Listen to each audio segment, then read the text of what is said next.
Assalamualaikum warahmatullahi wabarakatuh. Bismillah, alhamdulillah, wassalatu wassalamu ala rasulillah wa ala alihi wassabihi wa mawana. Kaum muslimin dan rahmati Allah subhanahu wa ta'ala, pada sesi ini kita akan membahas ada bab-bab singkat yang ditulis oleh Syekh Darwaza dalam pengantar kitab Tafsir Modern ini. Ada mungkin topik kali ini kita akan bahas sekitar 4-5 bab ya, yang nanti rincinya Anda bisa baca sendiri di dalam tafsirnya. Secara umum, bab yang ketiga ini bicara tentang nama-nama surah. Syekh Darwaza membahas bahwa nama-nama surah Al-Quran itu kadang-kadang gitu ya, ada yang berbeda. Misalnya ada surah Taubah di sebagian mushaf yang terbit dinamai dengan surah Bara'ah. Misalnya surah Ghafir ada dinamai dengan surah Mu'min. Surah Fussilat disebut dengan surah As-Sajdah, kemudian surah Al-Mulk disebut dengan surah Tabarak, dan lain sebagainya. Nah, nama-nama ini berasal dari mana begitu ya?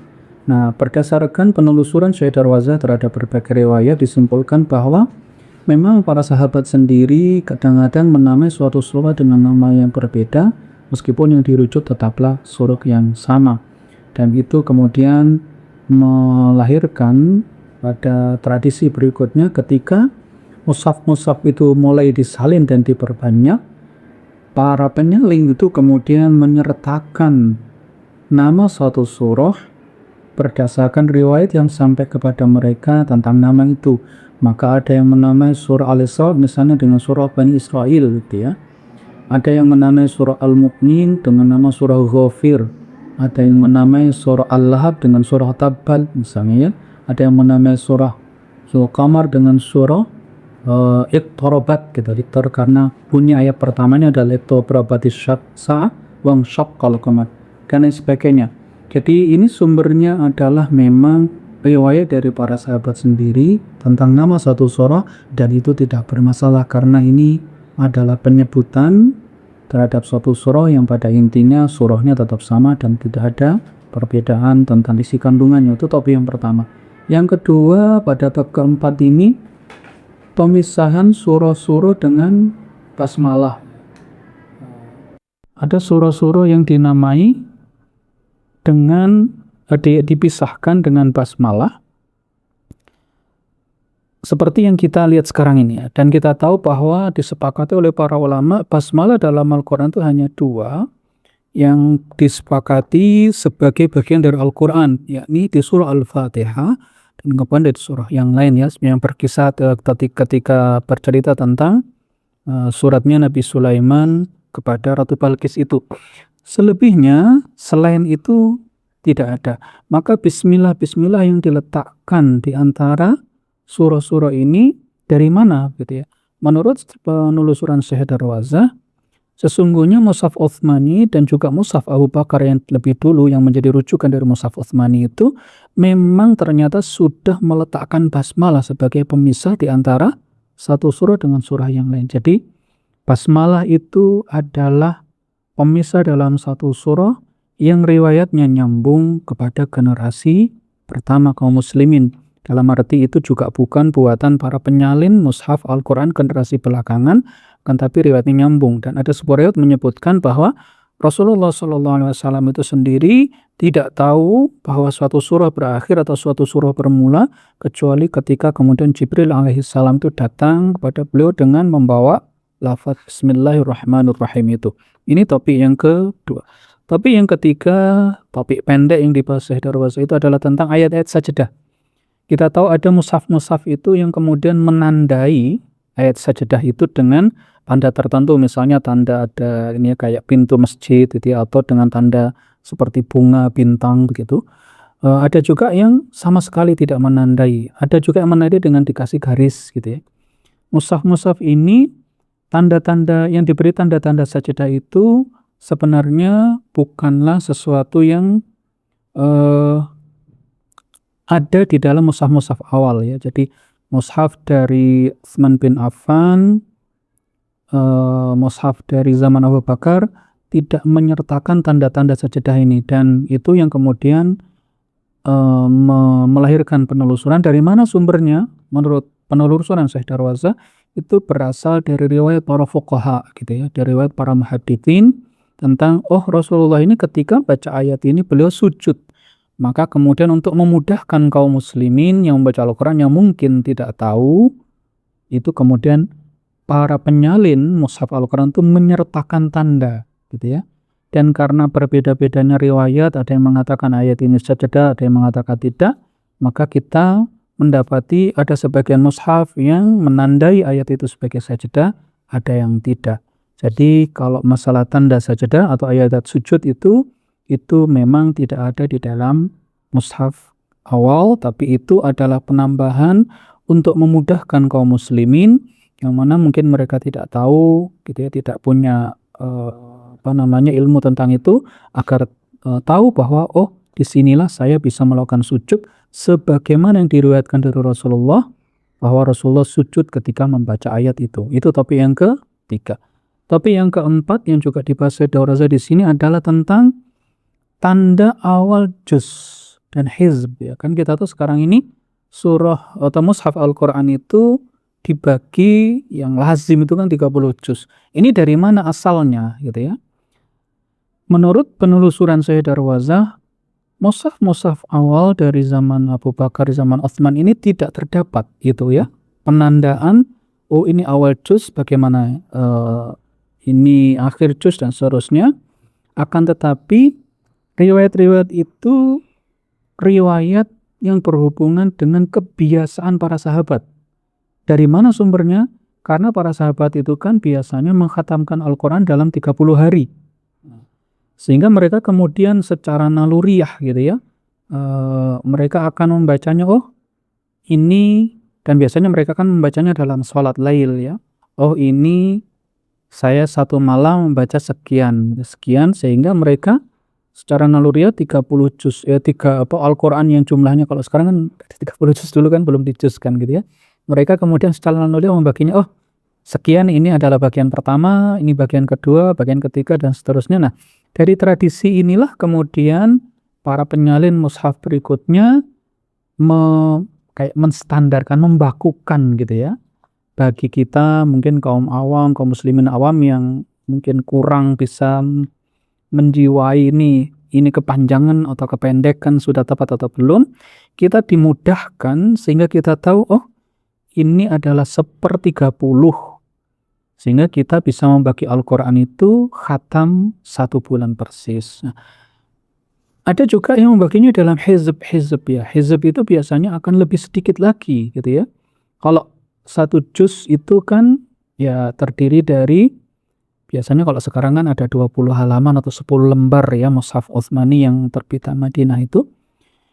Kalau hizb ini lebih kecil lagi ya. Kalau 1 juz itu kan untuk 1 hari, berarti dikhatamkan dalam 30 hari Al-Qur'an itu. Kalau hizb ini bahkan 1 juz itu dibagi menjadi 4 gitu ya. Dibagi menjadi 2 gitu ya. Hizb pertama, terus setengah hizb pertama, setengah hizb kedua, jadinya jadi 4 gitu ya, jadi 2 hizb. Nah, hizb itu apa ya? Hizb itu kan bagian gitu ya. Jadi mereka, para ulama itu, para ahli Al-Qur'an di zaman awal itu, mereka mengkhatamkan Al-Qur'an sesuai dengan kondisinya. Jadi kalau 1 juz tadi kan tentu sekarang ini kan butuh sekitar setengah jam lah membaca dengan tidak terlalu cepat dan juga tidak terlalu pelan, tartil begitu ya. Nah, ketika mungkin kondisinya berbeda, mungkin ada kesibukan dan seterusnya, mereka membaca tetap dalam 1 bulan mereka bisa khatam 30 juz tadi itu bisa khatam, tapi tidak langsung sekaligus 1 juz itu, tapi dibagi, seperempatnya dulu, mungkin subuh seperempatnya, zuhur seperempatnya gitu ya, dan seterusnya, hizb dan lain sebagainya, yang itu menunjukkan bahwa untuk pembagian ini berasal dari tradisi generasi yang lebih belakangan, karena ada yang mengkhatamkan tadi ya dalam 30 hari. Nanti yang tradisinya mengkhatamkan dalam 15 hari pun juga akan membaginya dengan cara yang berbeda. Ada yang Fahmi Bisyauqin gitu ya, yang itu juga akan lebih besar lagi itu jumlah yang dibagi. Kemudian topik yang berikutnya, yang kelima yang dibahas oleh Darwazah dalam karya ini adalah penulisan urutan surah ya. Jadi biasanya di beberapa mushaf itu kan ada dituliskan ya. Misalnya surah ini turun urutan ke berapa, terus kemudian jumlah ayatnya berapa ya. Di mushaf-mushaf awal tidak disebutkan, tapi itu berdasarkan ini tambahan dari para penyalin yang lebih belakangan untuk jadi ini bagian dari ulumul Quran ya, karena misalnya surah ini turun urutan ke berapa gitu. Al-Alaq turun 96, kalau nomor gitu ya, nomor mushafnya 96, tapi ini adalah turun nomor 1 dari tertib nuzul, surat nomor 2 surat apa dan seterusnya itu ya. Jumlah ayatnya berapa. Nah, itu juga bagian dari penambahan yang dilakukan oleh para penyalin Al-Quran generasi lebih akhir ya. Terus kemudian penghitungan ayat ini memang karena mushaf yang generasi awal itu tidak dinomori gitu. Jadi ayat-ayat itu tidak ada nomornya. Dan untuk satu ayat berikutnya itu tanda-tandanya itu ada yang menggunakan titik 3 gitu ya. Ada yang menggunakan bulatan besar hitam gitu ya. Ada juga tanda-tanda yang lain yang digunakan oleh para penyalin pertama, tapi tidak menggunakan nomor gitu ya. Nah, pada perkembangan berikutnya ternyata ada yang kemudian satu ayat itu misalnya ya, terutama ayat Fafatihus Suwar, pembukaan surat itu misalnya alif lam mim. Apakah alif lam mim dihitung ayat nomor 1 atau dia digabungkan dengan ayat berikutnya gitu ya. Alif lam mim di surat Al-Baqarah itu ya, alif lam mim dzalikal kitab. Ada sebagian mushaf yang kemudian mencatat alif lam mim itu ayat 1. Dzalikal kitabu la raiba fihi hudal lil muttaqin ayat 2. Sehingga kemudian di satu mushaf surah Al-Baqarah bisa 290, baru 86, di surah yang lain tuh mungkin 87 dan seterusnya, jumlah ayatnya lebih banyak atau lebih sedikit. Tidak ada penambahan ayat sebenarnya. Meskipun nanti bunyi jumlahnya tuh surat ini ayatnya 110. Di mushaf yang lain disebutkan ini ayatnya 111. Tidak ada ayat tambahan. Itu hanyalah penomoran yang berbeda ketika kemudian penandaan dengan nomor itu mulai muncul pada generasi yang lebih akhir ya. Ingat, para sahabat di generasi awal itu kebanyakan mereka itu kan buta huruf ya. Kemudian tema berikutnya yang ke-6, ini yang terakhir adalah tentang pemberian syakal atau tanda baca ya, termasuk juga titik. Ini juga sesuatu yang tidak dikenal di generasi awal. Antum semuanya kalau nanti berkesempatan gitu ya, silakan cek di internet, itu banyak sekali mushaf-mushaf generasi awal itu yang ditulis hanya berupa garis-garis saja, tidak ada harokat, tidak ada titik. Jadi mushaf generasi awal memang tidak mungkin dibaca kecuali oleh seorang hafid.